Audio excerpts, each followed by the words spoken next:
कबीरदास जी सच्चे प्रेमी को तलाश कर रहे हैं।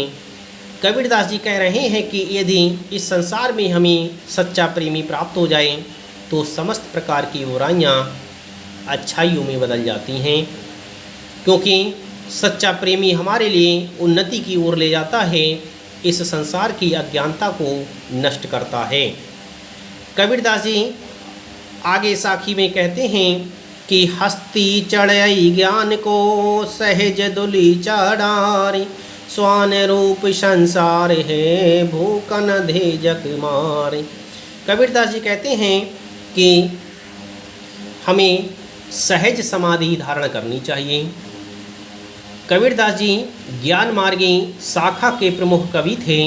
उन्होंने ज्ञान को फैलाने का प्रयास किया था और उसी ज्ञान को फैलाते हुए वो कह रहे हैं कि सहज समाधि अर्थात ध्यान का दुलीचा बिछा करके ज्ञान के हाथी की सवारी करनी चाहिए।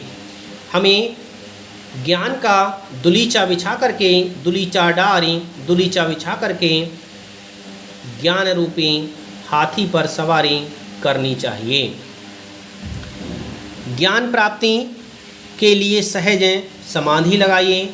हमें ज्ञान प्राप्ति के लिए सहज ही समाधि लगानी चाहिए। स्वान रूप संसार है भूकन देख जख मारे।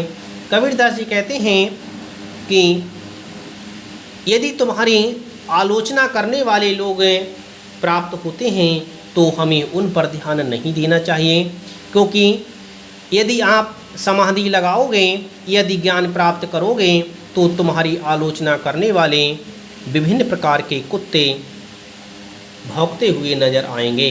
स्वान कहते हैं कुत्तों के लिए। यदि आप ज्ञान के मार्ग पर चलोगे, ज्ञान की समाधि लगाओगे तो आपको इस संसार में भौंकन दे जखमार विभिन्न प्रकार के कुत्ते भौंकते हुए नजर आएंगे, तुम्हारी विभिन्न प्रकार की आलोचना करेंगे, परंतु आप उन कुत्तों के लिए भौंकने दीजिए, उन कुत्तों के लिए बोलने दीजिए, उन कुत्तों की बातों पर विश्वास मत कीजिए, उनकी बातों पर ध्यान मत दीजिए। ईश्वर की भक्ति में अपने आप को लगाए रखिए और ज्ञान की मार्ग को फैलाते रहिए।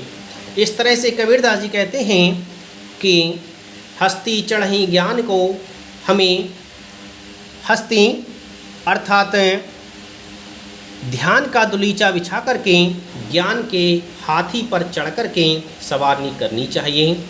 हमें ज्ञान का दुलीचा लगा करके हाथी पर सवारी करनी चाहिए, ज्ञान के मार्ग को फैलाना चाहिए। स्वान रूप संसार है, स्वान कहते हैं कुत्तों के लिए। यह कुत्ते आलोचना करने वाले इस संसार में आपको बहुत मिलेंगे, परंतु भौंकने दें, उन कुत्तों को भौंकने दीजिए, उनकी ओर तनिक भी ध्यान मत दीजिए, क्योंकि ये आलोचना करने वाले कुत्ते हमेशा आलोचना ही करते रहेंगे। उनकी आलोचना की ओर ध्यान ना दे करके अपने ज्ञान के मार्ग को चलाते रहिए।